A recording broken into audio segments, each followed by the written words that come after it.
Hello friends, आप सभी का बहुत बहुत स्वागत है यूट्यूब चैनल ज़िंदगी विदंशिका में। फ्रेंड्स, मैं हूं आप सभी के साथ यूट्यूब चैनल ज़िंदगी विदंशिका की होस्ट आरजे अंशिका चतुर्वेदी। और फ्रेंड्स, मैं उम्मीद करती हूं कि आप सभी बहुत अच्छे होंगे।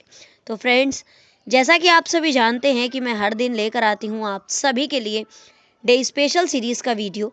तो हर दिन की तरह आज भी मैं हाजिर हूँ लेकर आप सभी के लिए डे स्पेशल का ये आज का खास वीडियो। तो फ्रेंड्स, जैसा कि आप सभी जानते हैं कि आज अप्रैल महीने का तीसरा दिन है, यानी कि अप्रैल महीने की आज 3 तारीख है। फ्रेंड्स, 3 अप्रैल वर्ष का 93वां दिन होता है। तो आज वर्ष 2025 का 93वां दिन है और वर्ष 2025 में अकॉर्डिंग टू ग्रेगोरी कैलेंडर के अनुसार अभी 272 डेज यानी कि 272 दिन बाकी बचे हैं। इसी के साथ ही फ्रेंड्स, अगर हम देखें आज के दिन को तो आज दिन है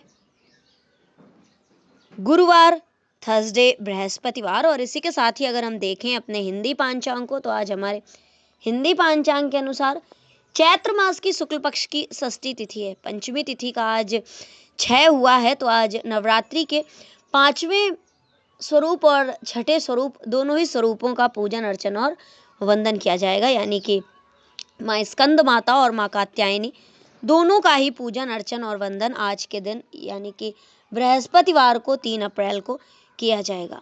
तो आइए फ्रेंड्स, मैं शुरुआत करती हूँ आज के डे स्पेशल वीडियो की। तो आप सभी जानते ही हैं कि डे स्पेशल वीडियो के फर्स्ट सेगमेंट में मैं चर्चा करती हूँ उन महत्वपूर्ण घटनाओं की जो कि हमारे इतिहास में पूर्व में पास्ट में घटित हुई हैं और कहीं ना कहीं हमारे इतिहास में अपना एक महत्वपूर्ण स्थान रखती हैं। तो फ्रेंड्स, 3 अप्रैल के लिए वर्ष खास रहे हैं 2001, 2002, 2006, 2007 और 2008।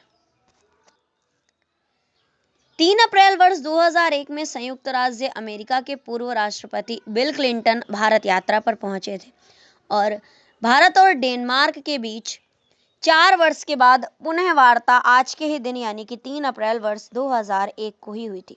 2002 में आज के ही दिन यानी कि 3 अप्रैल वर्ष 2002 में पाकिस्तान के तत्कालीन राष्ट्रपति परवेज मुशर्रफ की जनमत संग्रह की योजना को मंत्रिमंडल की मंजूरी मिली थी।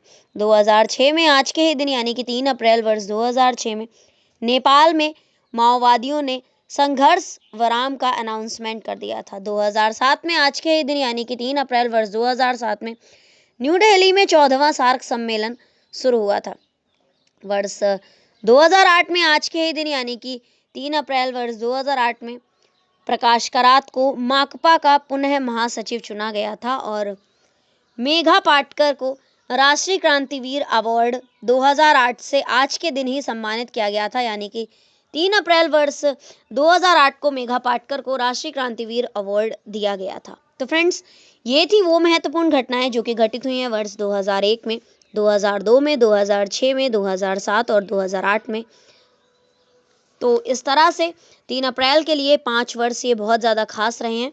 तो इन घटनाओं की सूची के साथ ही आज के डे स्पेशल वीडियो के फर्स्ट सेगमेंट को मैं यहीं पर एंड अप करती हूँ और बढ़ती हूँ वीडियो के नेक्स्ट और सेकंड सेगमेंट की ओर। तो फ्रेंड्स, आप सभी जानते ही हैं कि सेकंड सेगमेंट में मैं चर्चा करती हूँ उन महान शख्सियतों के नामों की सूची की जिन महान शख्सियतों का हुआ है आज के दिन इस धराधाम पर पदार्पण, यानी कि 3 अप्रैल को जिन महान शख्सियतों का हुआ है जन्म। तो फ्रेंड्स, आज के दिन यानी कि 3 अप्रैल को कुल 10 महान शख्सियतों का जन्म हुआ है। तो कमला देवी चट्टोपाध्याय जी का जन्म आज के दिन हुआ है। सैम मोनेक्शॉ का जन्म आज के दिन हुआ है। ओलेश गोंचार जी का जन्म आज के दिन हुआ है। निर्मल वर्मा जी का, मन्नू भंडारी जी का, सोम प्रकाश जी का जन्म भी आज के दिन ही हुआ है। रविंद्र नारायण रवि जी का जन्म आज के दिन हुआ है। डॉक्टर के कृष्ण स्वामी का जन्म आज के दिन हुआ है। हरि किरण जी का हुआ है और फिल्म अभिनेत्री जया प्रदा जी का जन्म भी आज के दिन ही हुआ है। तो फ्रेंड्स, ये थी सरसरी निगाह उन 10 नामों पर जिन महान शख्सियतों का हुआ है आज के दिन इस धराधाम पर पदार्पण, यानी कि 3 अप्रैल को जिन महान शख्सियतों का हुआ है जन्म। तो आइए अब मैं आप सभी के साथ साझा करती हूँ वो जानकारी कि किस वर्ष में कौन सी महान शख्सियत का जन्म हुआ है और कौन सी महान शख्सियत आखिर फेमस किस लिए है। तो 3 अप्रैल वर्ष 1903 को जन्म हुआ था कमला देवी चट्टोपाध्याय जी का, जो कि समाज सुधारक, स्वतंत्रता संग्राम सेनानी और भारतीय हस्तकला के क्षेत्र में नव जागरण करने वाली गांधीवादी महिला हैं। तो इनका जन्म हुआ था 3 अप्रैल वर्ष 1903 को। इसी के साथ ही वर्ष 1914 में आज के ही दिन यानी कि 3 अप्रैल वर्ष 1914 को जन्म हुआ था सैम मोनेक्शॉ जी का, जो कि भारतीय सेना के भूतपूर्व अध्यक्ष थे, जिनके नेतृत्व में भारत ने वर्ष 1971 में भारत और पाकिस्तान के युद्ध में जीत हासिल की थी। वर्ष 1918 में आज के ही दिन यानी कि 3 अप्रैल वर्ष 1918 को जन्म हुआ था ओलेश गोंचार जी का, जो कि प्रसिद्ध उक्रेनी लेखक और एक नॉवेलिस्ट हैं यानी कि उपन्यासकार हैं। साहित्यकार निर्मल वर्मा का जन्म हुआ था आज के ही दिन वर्ष 1929 में यानी कि 3 अप्रैल वर्ष 1929 में। और मन्नू भंडारी साहित्यकार हैं और इनका भी जन्म हुआ था 3 अप्रैल वर्ष 1931 को। भारतीय जनता पार्टी बीजेपी भाजपा के एक फेमस राजनीतिज्ञ हैं सोम प्रकाश जी, और इनका जन्म हुआ था 3 अप्रैल वर्ष 1949 को। बिहार के राजनीतिज्ञों में से एक रविंद्र नारायण रवि, और इनका जन्म हुआ था 3 अप्रैल वर्ष 1952 में। 1954 में आज के ही दिन यानी कि 3 अप्रैल वर्ष 1954 को जन्म हुआ था डॉक्टर के कृष्णा स्वामी का, जो कि राजनेता और फिजिशियन है। इसी के साथ ही प्रसिद्ध भारतीय गजल गायक और पार्श्व गायक हैं हरिहरन जी, और इनका जन्म हुआ था 3 अप्रैल वर्ष 1955 में। फिल्म अभिनेत्री जया प्रदा का जन्म हुआ था 3 अप्रैल वर्ष 1958 में आज के ही। तो फ्रेंड्स, जया प्रदा जी एक फिल्म अभिनेत्री तो हैं ही, साथ ही लोकसभा सदस्य भी हैं। 15वीं लोकसभा की सदस्य ये चुनी गई हैं। रामपुर उत्तर प्रदेश से समाजवादी पार्टी की नेता हैं। तो फ्रेंड्स, जया प्रदा जी के जन्म के विषय में चर्चा करूंगी थोड़ी सी बाद में वीडियो के एंड में।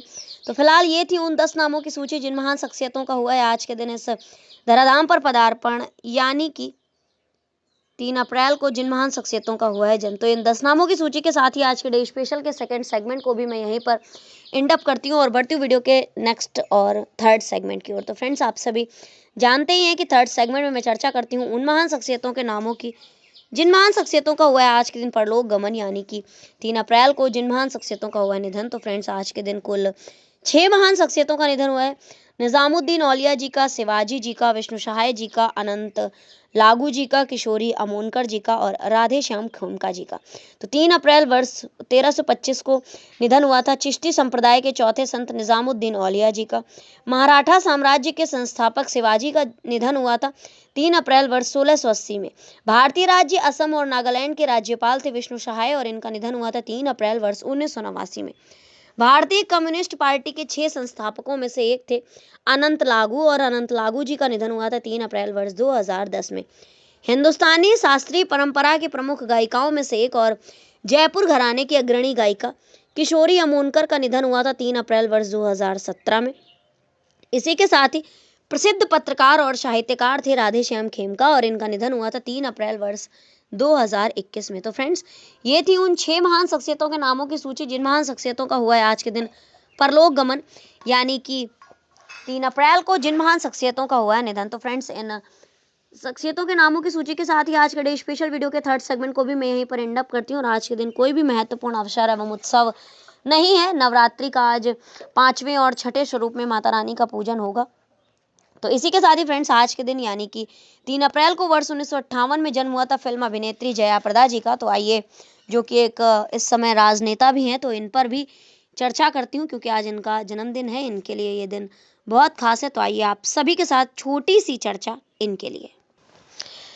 तो जया प्रदा जी का जन्म आज के दिन ही हुआ था। जया प्रदा का जन्म ललिता रानी के रूप में भारत के आंध्र प्रदेश राज्य में स्थित राजमंड्री के एक मध्यम वर्गीय परिवार में हुआ था। उनके पिता कृष्णा एक तेलुगु फिल्म फाइनेंशियर थे और माँ नीलवाणी ने उन्हें कम उम्र में ही नृत्य और संगीत कक्षाओं में दाखिल करा दिया था।